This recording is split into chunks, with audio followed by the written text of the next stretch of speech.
Assalamualaikum warahmatullahi wabarakatuh. Waalaikumsalam warahmatullahi wabarakatuh.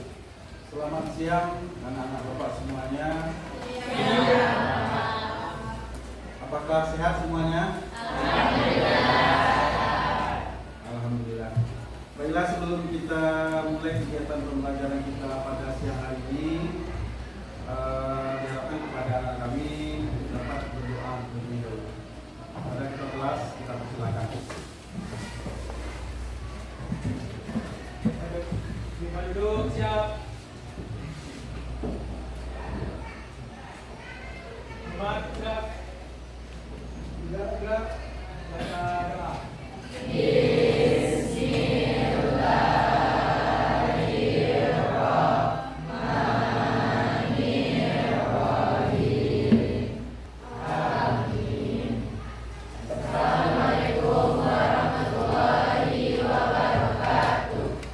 Waalaikumsalam warahmatullahi wabarakatuh.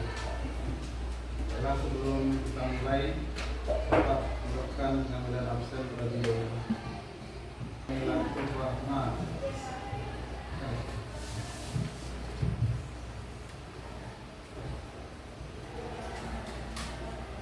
Ya, baiklah anak-anak kami, pada pertemuan kita siang hari ini kita masih mempelajari tentang Python.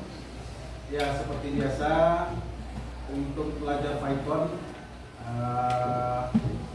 kita keluarkan perangkat untuk mengakses Python-nya. Silakan keluarkan kertas, HP atau laptop masing-masing. Baiklah, pada pertemuan sebelumnya untuk Python kita sudah membahas tentang tipe data, kemudian tentang variabel, dan juga penggunaan penambahan, penjumlahan, perkalian pada Python itu sendiri. Dan untuk hari ini kita masuk kepada materi baru, yaitu tentang pengkondisian atau disebut juga dengan percabangan.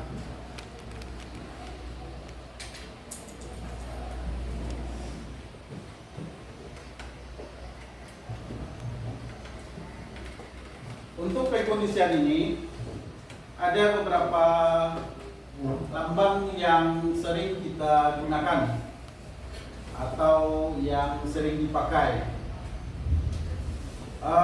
Lambang yang pertama ada penggunaan sama dengan.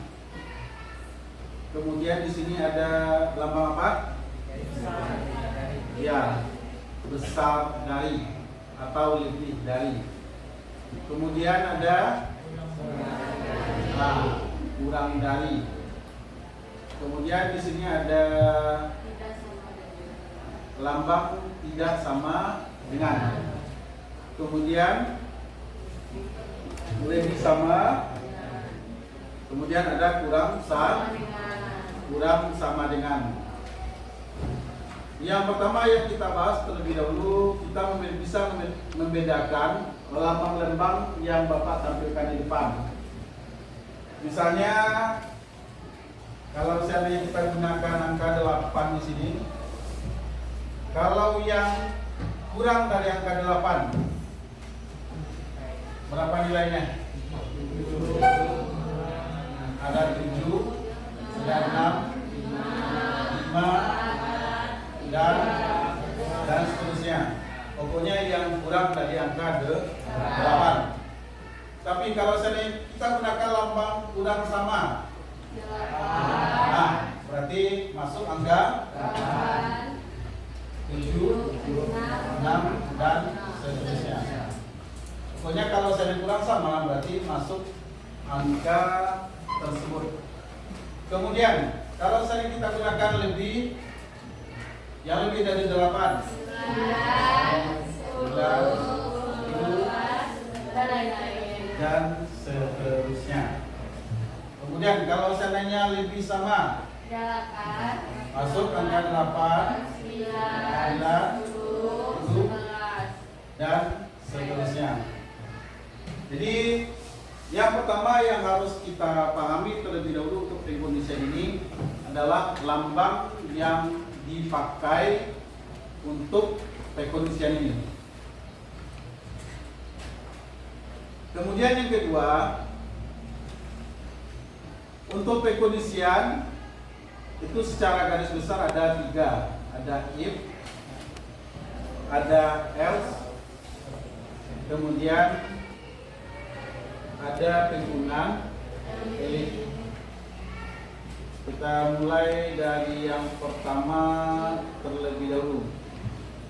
Untuk if, kalau penjelasannya, if ini digunakan untuk mengeksekusi blok atau kode jika kondisi yang diberikan bernilai true.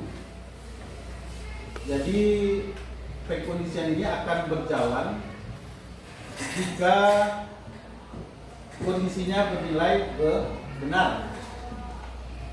Contoh bernilai benar di sini misalnya, di sini pertanyaan, jika apakah 15 kurang dari 10? Apakah 15 kurang dari 10? Hah? Salah? Kalau seandainya kita cobakan,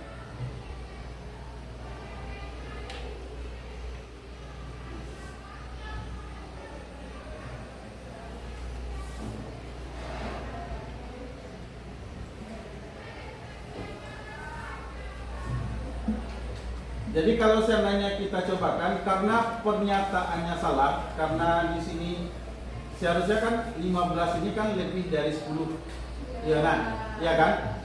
Tapi karena pernyataan yang kita gunakan salah, maka otomatis kondisi ini tidak ini. Jadi Python itu tidak mengeksekusi jika kondisinya bernilai salah. Jadi kalau saya salah seperti ini, berarti hasilnya tidak ada. Kalau kita running, berarti dia tidak memiliki hasil. Tapi kalau seandainya pernyataannya benar, jadi yang diminta di sini, jika 15 lebih dari 10, maka yang diminta printnya adalah tampilkan benar. Atau kalau kita buat bahasa Indonesia, tampilkannya batun. Jadi kalau kita eksekusi, nah, jika pernyataan yang kita buat benar, otomatis Python-nya akan membuat atau mengeluarkan hasilnya. Tapi kalau pernyataannya salah, otomatis Python-nya tidak akan mengeluarkan hasil pekerjaan dari kondisi tersebut. Bisa paham maksudnya? Sekarang silakan cobakan pada perangkat masing-masing. Sekarang silakan dicobakan. Jika 5 kurang dari 15, kemudian printnya ya terserah masing-masing deh. Terserah masing-masing aja.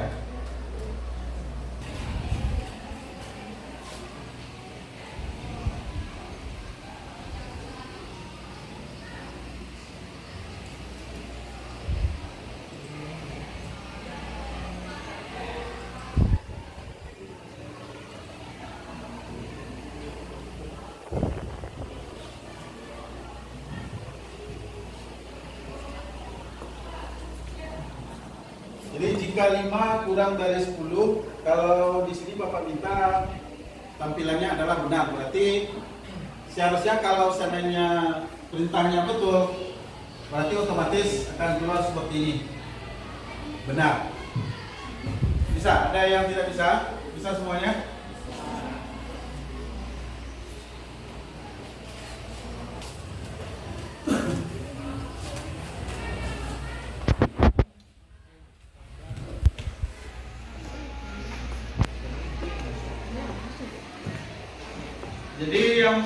yang perlu kita perhatikan,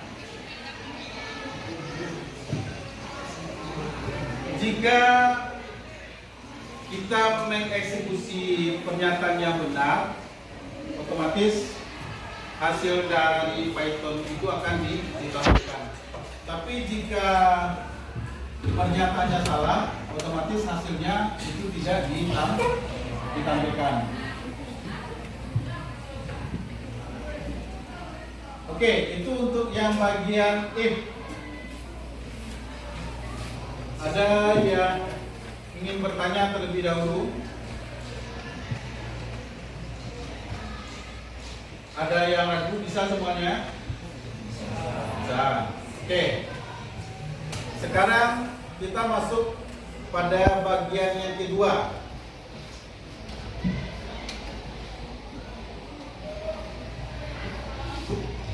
Jadi untuk bagian yang kedua ini adalah if dan else. Kalau tadi if saja, kemudian yang kedua ada if dan else. Jadi maksud di sini adalah untuk else ini memberikan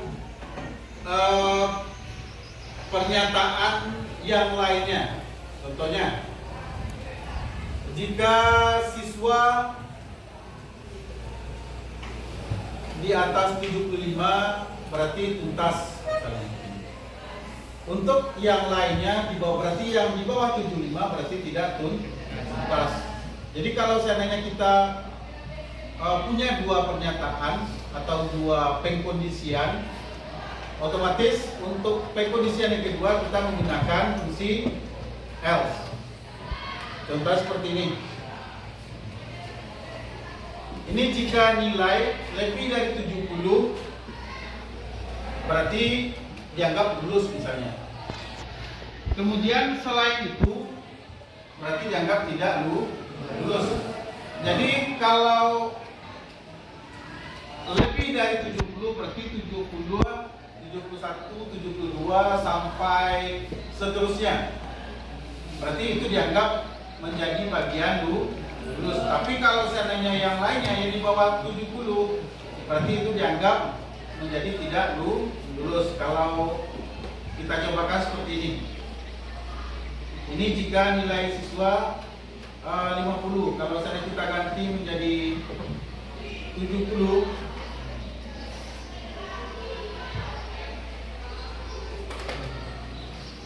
maka otomatis nilainya akan menjadi lulus. Sekarang untuk yang ini silakan dicobakan pada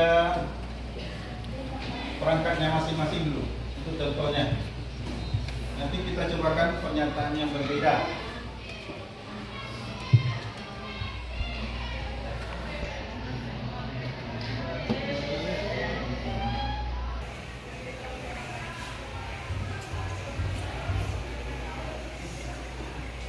Jangan lupa ya, kalau kita menggunakan pengkondisian itu untuk hasilnya ada jarak. Kalau di enter dia bukannya ke bagian sebelah kiri tapi ada jarak sedikit. Kalau seandainya dia masuk ke bagian sebelah kiri, sebelah kiri berarti fungsinya tidak jalan gitu.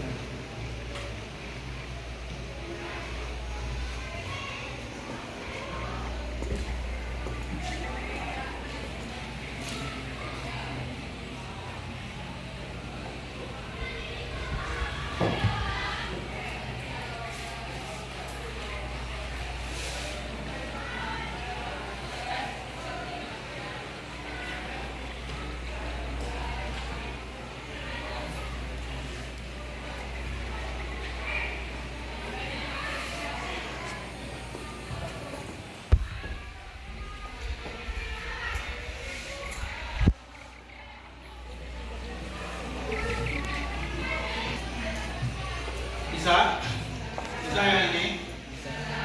Sekarang silakan kita gunakan contoh yang berbeda. Kalau seandainya nilainya 65,5, berarti dia tuntas. Kalau seandainya lebih ya. Kalau di bawah itu, berarti dia tidak tuntas.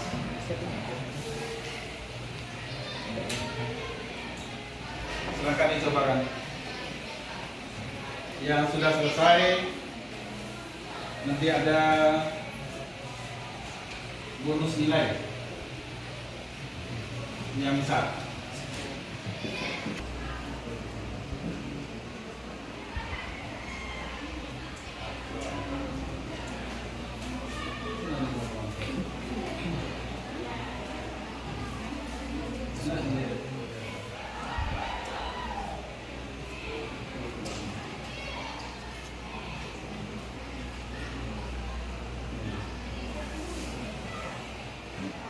Ada yang bisa?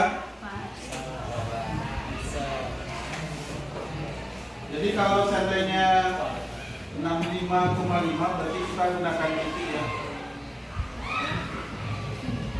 Ini bukan koma, sama titik.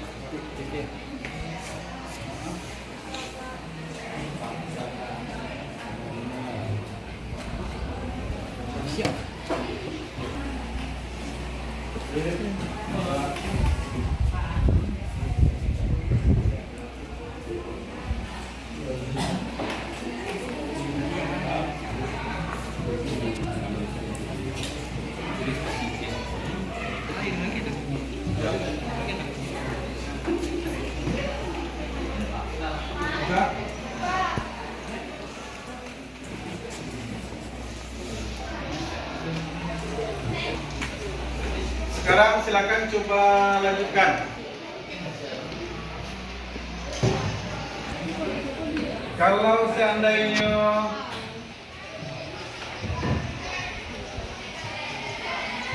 35 ke atas, berarti dia tua. Kalau seandainya 20 ke atas, dia muda. Kemudian di bawah 20 berarti anak-anak. Misalnya di bawah 20. Nah.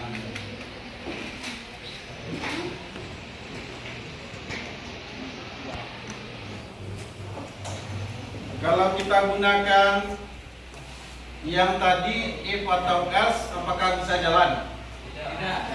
Tidak, karena di sana ada tiga pernyataan ya. Yang pertama ada tua, ada muda, ada anak. Jadi kalau kita melakukan prekondisian tadi, seperti yang if else, berarti dia tidak terbaca. Berarti ada perintah tambahan. Untuk perintah tambahan kita gunakan elif. Jadi untuk elif ini, jika pernyataan yang kita inginkan itu lebih dari 2. Kalau untuk satu pernyataan kita bisa gunakan if. Kalau 2 pernyataan kita bisa gunakan if sama else.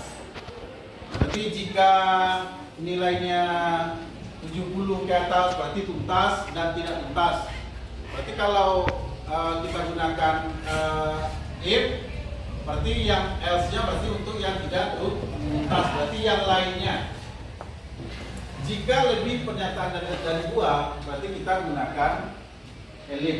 Jadi kalau untuk elif, misalnya kondisinya seperti ini.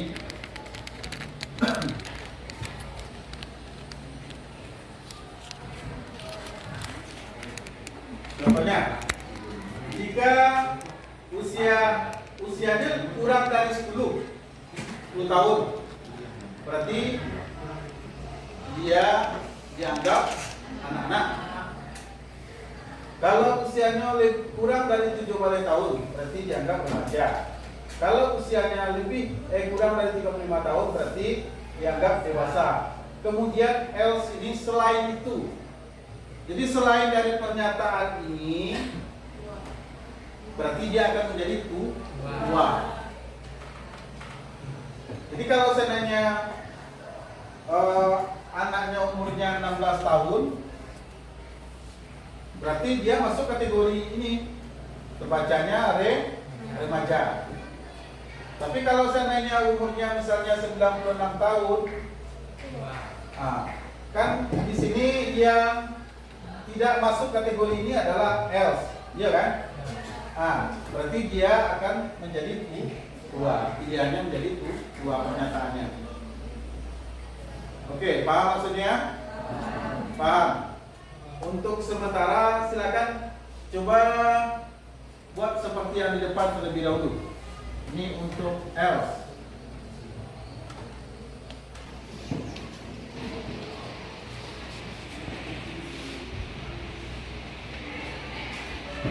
Ada yang tidak bisa?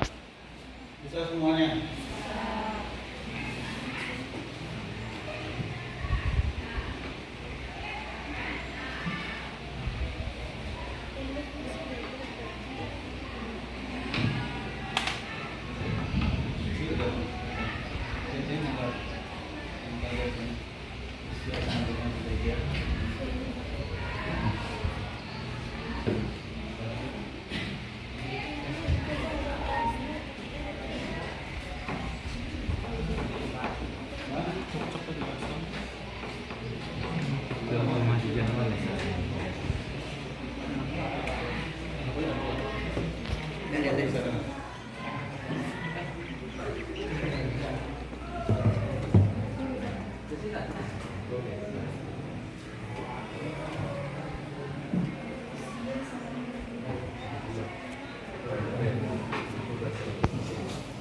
Dari kalimatnya, dari pernyataannya ada ragu? Tidak. Kita coba untuk contoh yang berbeda.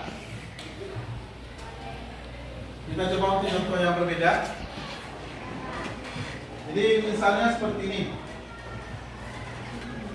Nilainya yang 90 di atas, berarti dapat nilai A. Jadi ini misalnya kita coba buat nilai untuk mahasiswa. Kalau nilainya 90 ke atas, nanti kita input, silakan input nilainya, input nilai. Kemudian kriterianya, kalau saya 90 ke atas berarti nilainya A. Kalau 80 ke atas berarti nilainya B. Kemudian 70 ke atas berarti nilainya C.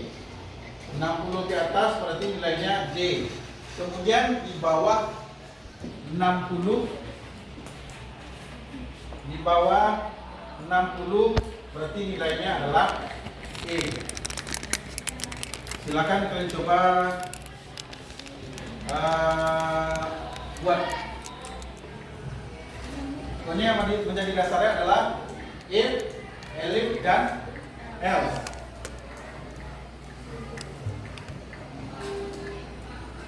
Kalau dari yang di depan, mana yang kita jadikan else-nya?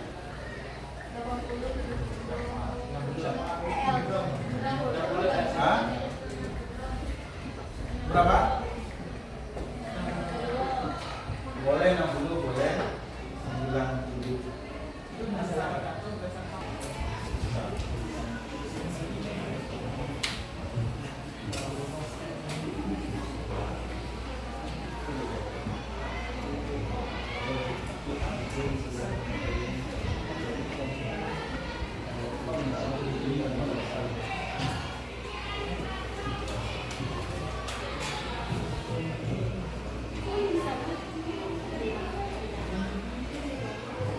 Ada yang ragu? Bisa?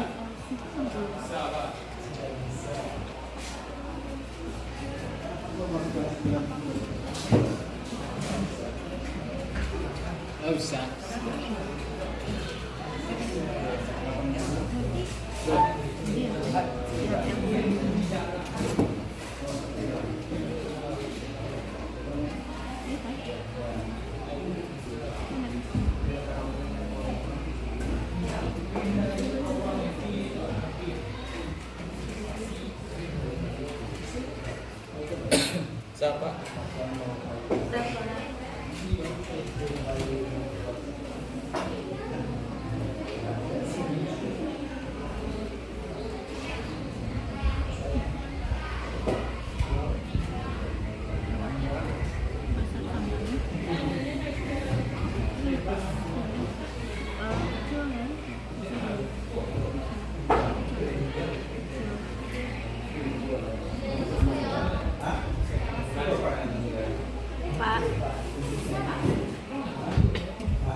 Saya Pak.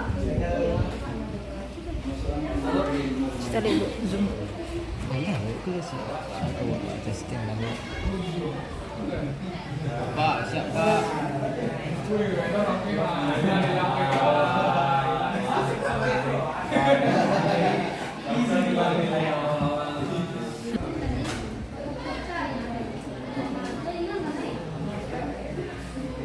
Ya, perhatikan ke depan. Tadi kan ada Bapak minta nilainya, misalnya inputan nilainya 80,5 misalnya.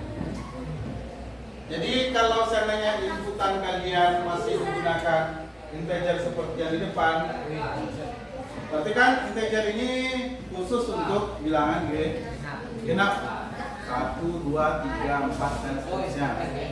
Tapi kalau seandainya yang kita inputkan adalah bilangan berkoma, dia tidak bisa menggunakan tipe data integer ya, tapi kita harus gunakan tipe data string. Kalau string itu berarti untuk teks, ya kan? Berarti yang kita pastikan adalah tipe data float. Jadi kalau float berarti untuk bilangan berkoma. Bisa paham? Bisa.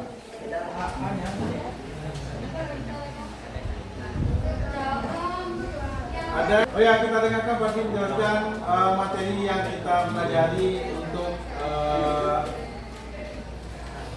hari ini. Nah, sip. Assalamualaikum warahmatullahi wabarakatuh.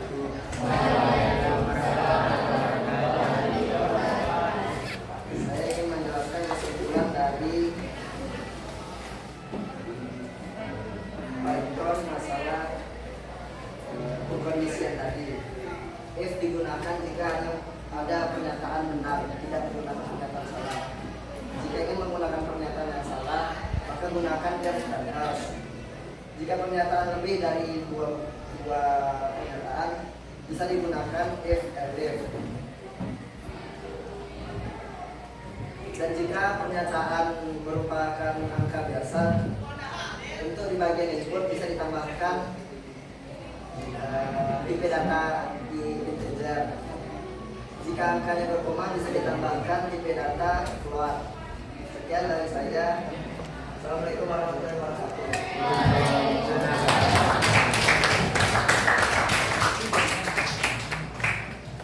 Terima kasih Pak Lim atas penjelasannya.